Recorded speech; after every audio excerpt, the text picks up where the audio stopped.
Brian's top pick here, or first top pick, US dollar. Yes, I think, again, it's very, very important to look at the currencies or currency that you have in your investment account. And again, from my point of view, for the last 12 or 14 years, I've been specifically recommending U.S. stocks for this very reason. Okay, so yeah, so what we're seeing, and again, it's not obvious here, we're seeing massive deflation in the U.S., but unfortunately, the headline inflation. The Fed is kind of stuck here. We can't do 15% inflation, but they need to basically roll that inflation back, and the only way to do that is jack interest rates up, which is it's a crude stick in terms of monetary policy, but I mean we got to do it. We can't continue on with this this high of inflation, and certainly in the G7 countries. Right, because it gets embedded in people's expectations. Absolutely, and again, we're going into a recession. It's obvious we're going into recession. We're getting layoffs, even the big tech names. They're laying off people, et cetera. So again, there's a mismatch here in timing, and this is why everyone looks for the pivot, if you will. Yeah. The Fed finally saying, okay, enough, we've done enough, and let's do it. I think the market will be up 1,000 S&P points that particular day because everyone's looking for that turn. But again, until we get there, I think the U.S. dollar is certainly going to go higher. Riding high. Now, you like the look of U.S. bonds right now? TLT, bond ETF. So just follow my logic and my anecdote for an instance. So for instance, when I went to all the, I didn't literally do this, but all the investment people and say, okay, what would you like to invest in versus what your clients are? These are what's called long volatility strategies. You're looking for cheap assets, okay? And so when you look at the TLT, I mean, it's down 30% from its high. I think I even recommend this the last time I was on the show. And again, we certainly got hurt with this particular recommendation, but I would continue to hold this because there's only two long volatility strategies left, gold and long bonds. And so for the first time, and again, I don't think a lot of people get this, this is only the third time in the last 100 years that both gold and bond prices are going down at the same time, okay? And the last two times this happened, major monetary events happened. Like this can't go on, like with bonds dropping and gold dropping.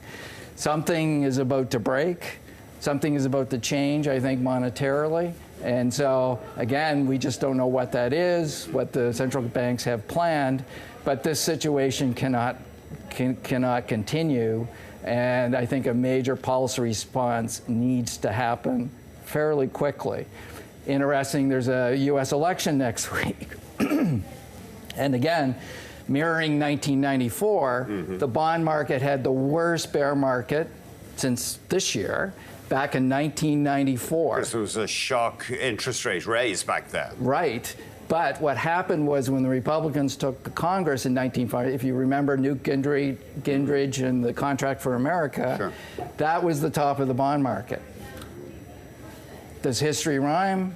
Maybe. So we'll see next week what happens, but I'm interested that no one's talking about 1994. Probably I'm too old. I remember these things, but again, it has the eerie exact setup to 1994, so we'll see what happens. Right, and the Fed abruptly raised interest rates, and that was the last time they ever raised interest rates by 0.75 of a percentage point. Absolutely. We came out of the recession of 1991. Even Greenspan in his book was going, I don't understand what happened here. Okay? But that was the last Treasury bear market since this year, let's say over the last year, okay? So things are monetarily, they're wrong here. Something needs to be done. I'm not sure what has to be done, to go quite frankly. But, this is a very cautious situation, if you will. And then your final idea, the Sprott Physical Gold Trust.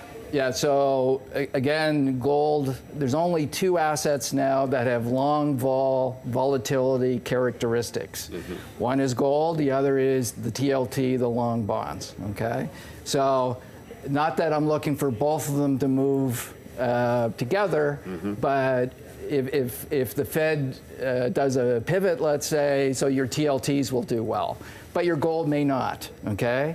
But if we go from, let's say, this inflation, the inflation read that we have to, let's say, hyperinflation, gold will do spectacularly well. The TLT will get kind of beat it up here. So if you're in US dollars, if you have these two long vol strategies in your account, and again, I wouldn't look at the day-to-day price, you're looking for big exponential moves in these two asset classes. Well, actually three with the US dollar.